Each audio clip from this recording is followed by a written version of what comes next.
Hello, welcome to Let the Light in TV. I am Craig Christoffersen, and today we've got the Zeapon Micro 3 slider.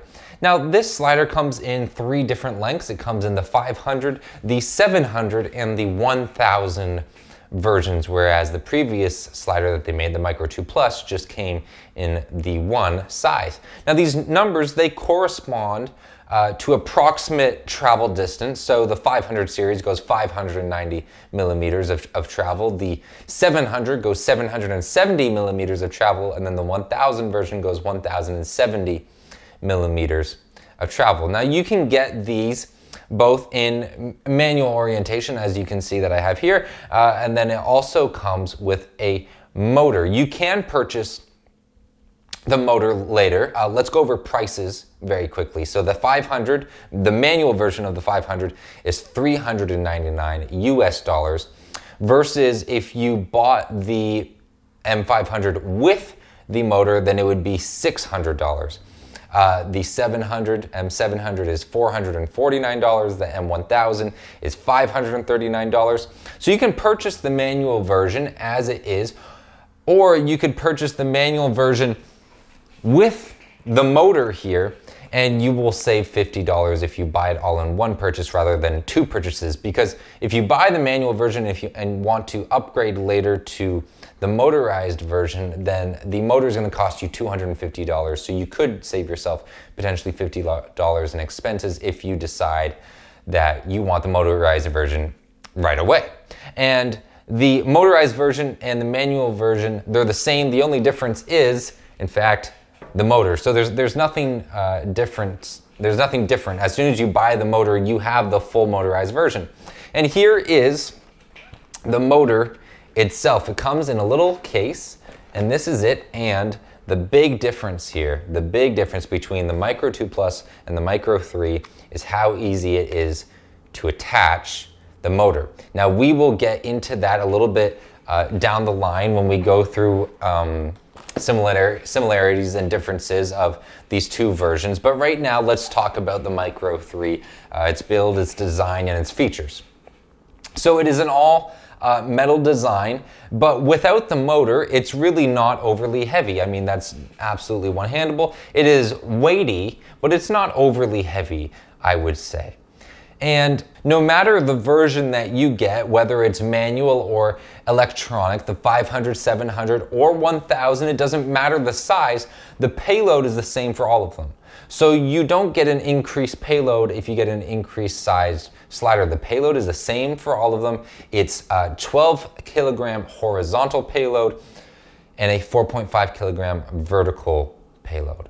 Now it has different power options, so let's at this point bring out the motor, because of course if you're doing manual version, then it's all simply in your hands. And I do have it currently unlocked here, and so if you want to look at what it looks to manually slide, it is extremely smooth, and you can even just one-hand it. So extremely smooth if you're doing it manually, but you can get the motor. So let's start talking about power options. We're going to bring our motor out here. Now, of course, we have the classic NPF style battery, and that itself clicks in. Boom, there you go. It is now powered. Actually, I don't even have to put it on the slider for it to be powered.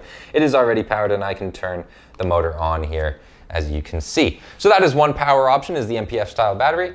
Another power option is to use a USB-C cord. The ports here are right here, little fold down flap. You just dig that out with your fingernail. So it's got a USB-C port. Of course, you can plug that into the wall and it will work fine.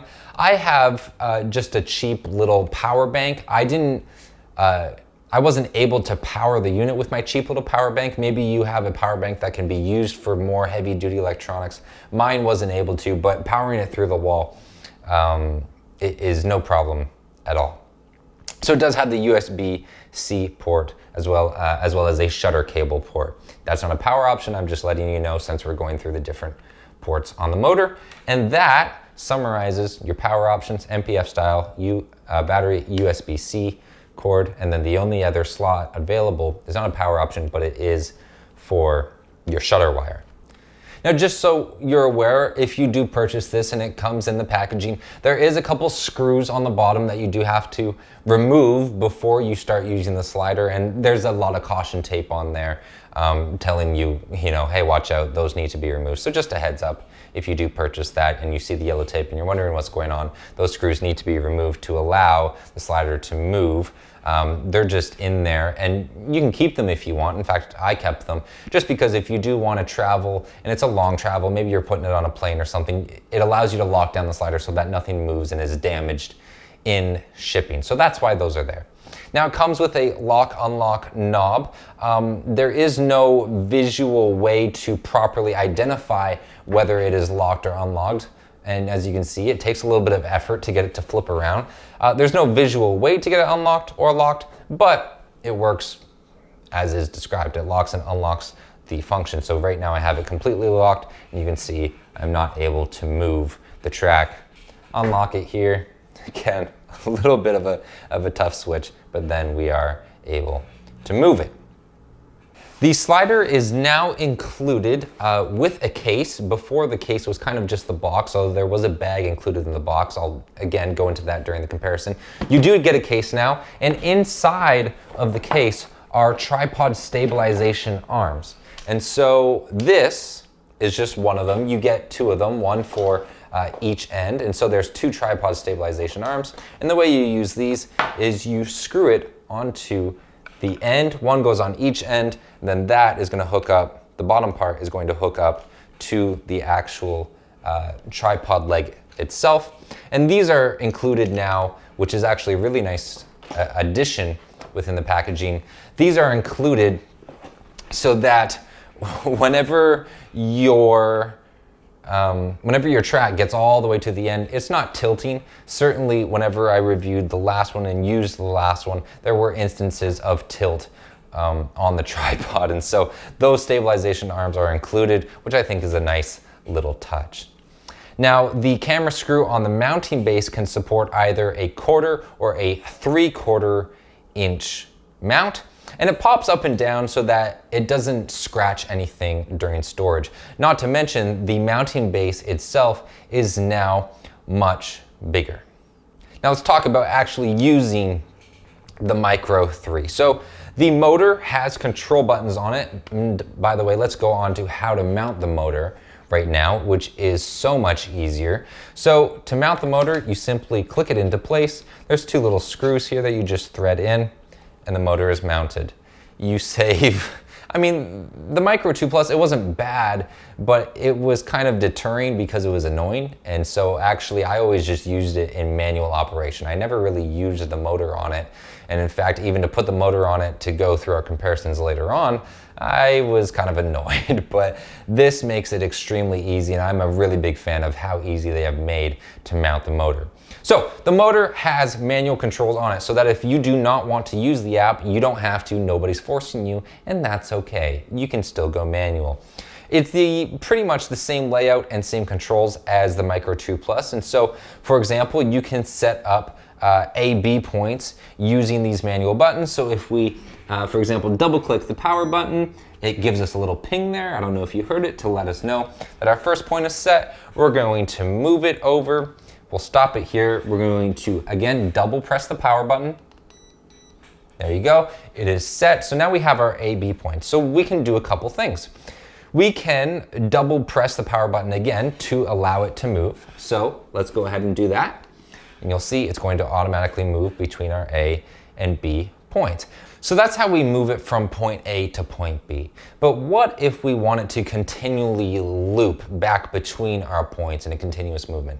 Well, what we do is we press at either direction with the power button in a single press, and here it will loop back and forth between point A and point B.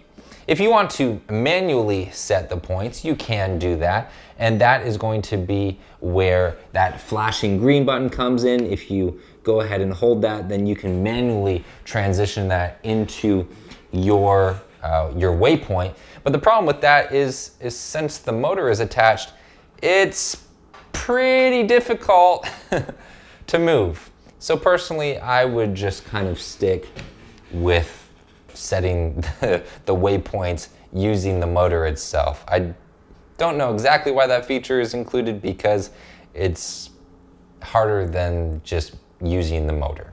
Now, you can choose and change the speed that it moves between the A-B point during its movement. So if I want to go ahead and move the speed to full speed here, I just simply tap the power button, and here we're going to move at a faster range of motion, and then I can hit it again, and it's going to go into its slowest movement. And as you can see there, it has changed. Now, movement with the motor is extremely smooth. However, if you are more of a manual person, hands-on, and you want to do it yourself, then there is a dial, and it has settings 1 all the way through 5. 5, of course, being a whole lot tougher to move it, and 1 being a whole lot easier and smoother to move it. And if you are going to do everything manually and you're not interested in purchasing the motor, then I would suggest dial setting 1, because anything more than that, let me just take the motor off here so I can exemplify what I'm talking about. 1, you can move it with your finger.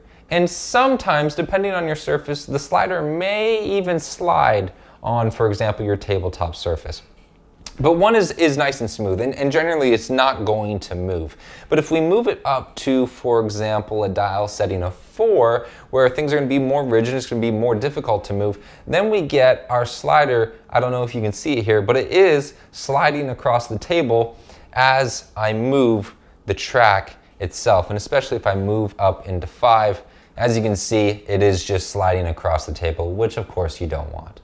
Now, Zeapon do have an app that you can use, and I've got it pulled up here, because if you don't use the app and you simply use the motor, then you simply have 3 different speed settings, and that may be too quick for you. That is full speed setting. I can put it down here to the lowest speed setting. I'm gonna have it come across again. So that may be too quick for you, especially if you're dealing with macro photography. That's gonna move possibly too quick. So the good news here is, I'm gonna go ahead and stop it. The good news here is that Zeapon do have an app. So I'm connected, I've got Wi-Fi and Bluetooth on, and the benefits of the app is that you can set up to 6 different waypoints, but you can also change the speed. So let's say this is waypoint A. I've set waypoint A now by clicking that, and then we have our pan button down here, and that is sensitive. So if I go a little bit less, it's gonna move much slower here. If I go all the way, then it's gonna pick up quicker. So we're gonna go ahead and set waypoint B. There we go. Now I have it at total speed of 50%. It's telling you that the time to travel between your waypoint A and B is 22 seconds. So I can go ahead and hit play, and that'll take 22 seconds. But if I go ahead and stop, we can put it at 100% speed, and you'll see my play time is going to be 12.2 seconds.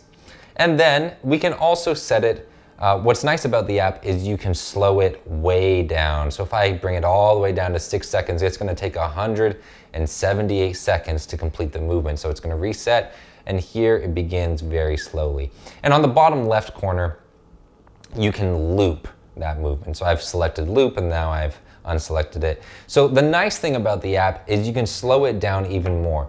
But potentially the only negative is if you don't really like using the app, then that's the only way to slow it down to this slow of a movement. But it is there. So I don't want you to freak out saying, oh, the motor only has 3 settings and it's not slow enough for me.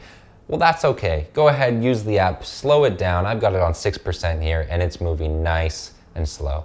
So let's make some comparisons between the previous version, the Micro 2 Plus, and the new current version, the Micro 3. So here is our old version. Now, of course, these are different sizes. The version I have of the Micro 3 is the 700, and then this is the Micro 2 Plus. So if I had the 500, these would be almost equal in distance. So I don't want you freaking out about the difference in size. If I had the 500, the new Micro 3 M500, then we would be really quite similar in size. So you can see the difference in motor here, the difference in height. If I go ahead and turn them around This way, you're going to see that we have a new angular design, whereas before it was all very straight on. If I tilt them up here, you're going to see that the mounting base is much bigger on the Micro 3. So the Micro 2, what we had here is a very small mounting base. I don't want you to be deceived. This is not part of the mounting base, this part right here. It's a very thin mounting base, and on the Micro 3, they have made that a whole lot bigger. They've made it a whole lot bigger. Why? Because they've brought in an angular design. Again, as I've already mentioned, it is a whole lot easier to switch the motor. So, motor off, goes like that, done. 2 seconds, however long it takes you to unthread 2 screws. On the old version, I'm not going to do it because I don't really want to drop the motor off, but there's 2 screws that you take off. And then on the bottom, you have to go and unlatch the actual band itself. And then there's another band that you have to attach to bring it to a manual version. They've made it so much quicker. They've improved the design in every way. Now, coming back to the Micro 3, it does have now padded bottoms on the legs, and these are still height adjustable, although I will say the height adjustment is millimeters, perhaps 3 millimeters of height adjustment. So if you've got a slightly uneven surface, then you'll be able to cope with that. But I do enjoy the fact that these rubber tops, these rubber legs do move and they do tilt, and so they'll be able to handle surfaces a little bit better. Although this kind of form does only allow you really to shoot off of tabletop, desktop type setting. And if you're dealing on any type of uneven surface, then of course it's best to put it on a tripod and be safe and be accurate. Okay, let's close this down. I want to talk about a couple suggestions, a couple critiques. First of all, I would like to kind of have a visual identifier that the slider is either locked or unlocked on the dial. A simple little red signifier would be nice. Now, whenever I first saw the design of the Micro 3 and I saw the motor, I thought that this would be a little knob to kind of control speed. And I think that would still be a good idea. Because, for example, we have, the power button to pick through 3 different speeds. But what if we turned this knob here and it just kind of had an outer dial that selected different speeds, right? We could have a little electronic signal here, or even just mark it on the dial, 0 to 100. So that way we wouldn't even have to necessarily use the app. We could simply just turn the dial and that would be our new selected motor speed. Perhaps I think that would be a pretty good idea. Put a dial there and then we have full control of speed. I would really like to see full control of speed. So I'm going to actually take the mic off of my shirt here and I'm going to allow you to hear the difference in the motor. So let's start with the Micro 2 Plus, the previous generation. Here is motor noise on speed 2 from the Micro 2 Plus.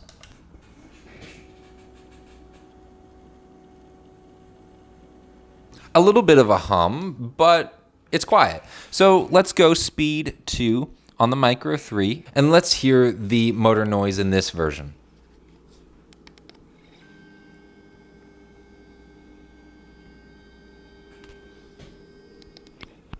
As you can tell, it's not necessarily more noise, it's just a different type of noise. So the Micro 2, it had a kind of lower hum to it, and the Micro 3 has a bit of a higher, I don't necessarily want to call it a whine, but it's a higher pitched noise. So I wouldn't say it has actually increased in noise, as I see some other people are saying. I don't think it's increased in noise at all. I think it's just changed pitch.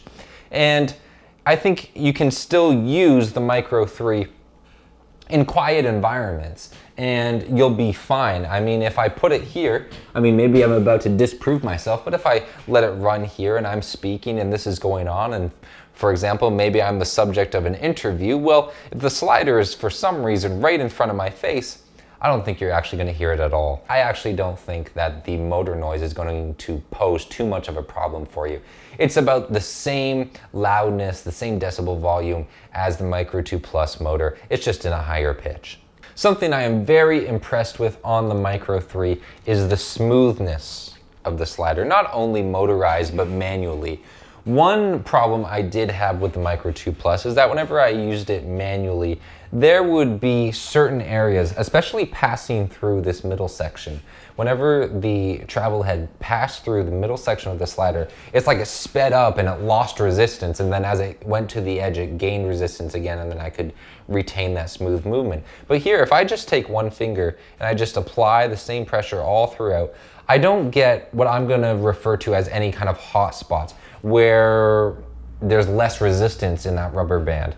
I can keep the same consistent movement all throughout the entirety of the range of the slider.